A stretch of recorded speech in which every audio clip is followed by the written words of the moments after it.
अस्सलामुअलैकुम, सुबह बख़ैर। खैरियत से हो, खुदा करे आप लोग और अच्छे गुज़र रहे हों आपकी रमज़ान की मसरूफ़ियात और क़यामुल लैल। दुआ में याद रखिएगा जी। आज ये मेरे जो पौधे हैं, मेरे मनी प्लांट्स, जिनमें से एक पौधे में से मैंने बहुत सारे पौधे बना लिए, तो इनकी आज सफाई का दिन था। इनको साफ़ सुथरा किया और वीकली बेसिस पे मैं ये सब करती हूँ जब ये थोड़े कुछ बेहतर नज़र आ रहे हैं।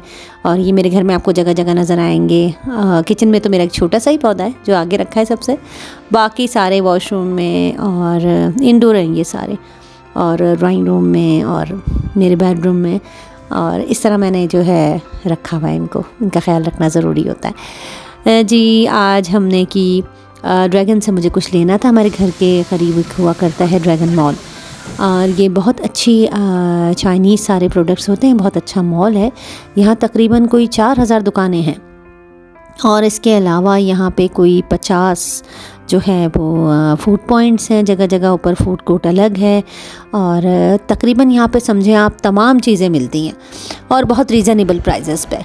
मुझे एक ट्राइपॉड चाहिए था, जिसके लिए मैं जो है अपनी एक बेटी के साथ ये मॉल गई और बड़ा मज़ा आया। ये देखें, यहाँ पे सारी ही चीज़ें हैं, इंडोर डेकोरेशन पीसेस से लेके, और ये देखिए एक छोटा सा मोबाइल था, मैं ट्राइपॉड जहाँ से ले रही थी वहाँ, और बहुत प्यारा था। ये बिल्कुल जैसे आईफोन होता है ये वैसा था, और बड़ा खूबसूरत।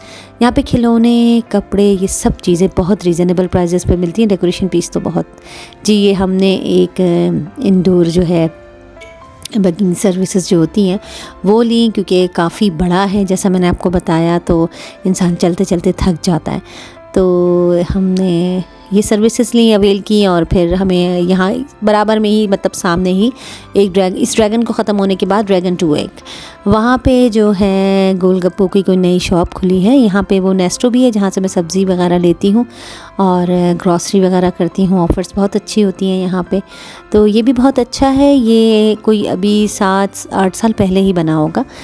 ये ड्रैगन 2 है, तो ये भी बहुत अच्छा है अंदर से, और तमाम चीज़ें यहाँ भी मिलती हैं। लेकिन ड्रैगन 1 में ज़रा ज़्यादा शॉप्स हैं। तो ये है हमारी गोलगप्पे वाला स्पॉट जहाँ मेरी वाली बेटी जो है बहुत शौक़ से गोलगप्पे खाती है, तो उनकी फरमाइश की पूरी। और उसके बाद जो है हमने फिर छोटा मोटा जो है थोड़ा सा घूमा। यहाँ पे कुछ यहाँ पे भी सेल थी अच्छी, तो वो भी चेक की। बस जी, फिर ये काम ख़त्म करके हम चले घर की तरफ, क्योंकि फिर क़यामुल लैल शुरू होनी थी। और वैसे भी घर के, आपको पता है रमज़ानों में इंसान 1-8 घंटा ही घर से बाहर रह सकता है।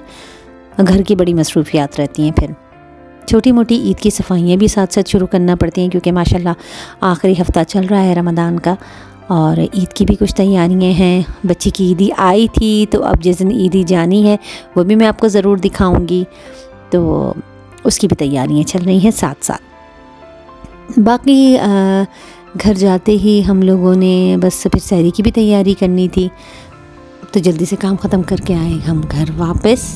और घर आके बस सहरी तक के जो काम निपटाने थे वो निपटाए। मंदी हम लेकर आए थे, बहुत मज़े की थी, वो खाई थोड़ी बहुत।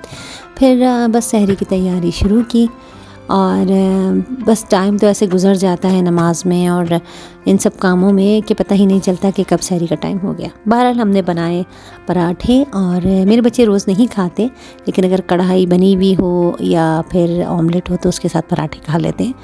तो बस जी, आज का सारा दिन आपके साथ शेयर कर लिया, और पराठे तैयार करने के बाद बस सारा किचन विचन थोड़ा किया साफ़। और मैं रात को भी किचन साफ़ करके सहरी के बाद जो है सोती हूँ। तो कैसा लगा आपको आज का व्लॉग? उम्मीद है पसंद आया होगा, और अगले व्लॉग तक के लिए हमें इजाज़त दीजिए। अल्लाह हाफ़िज़।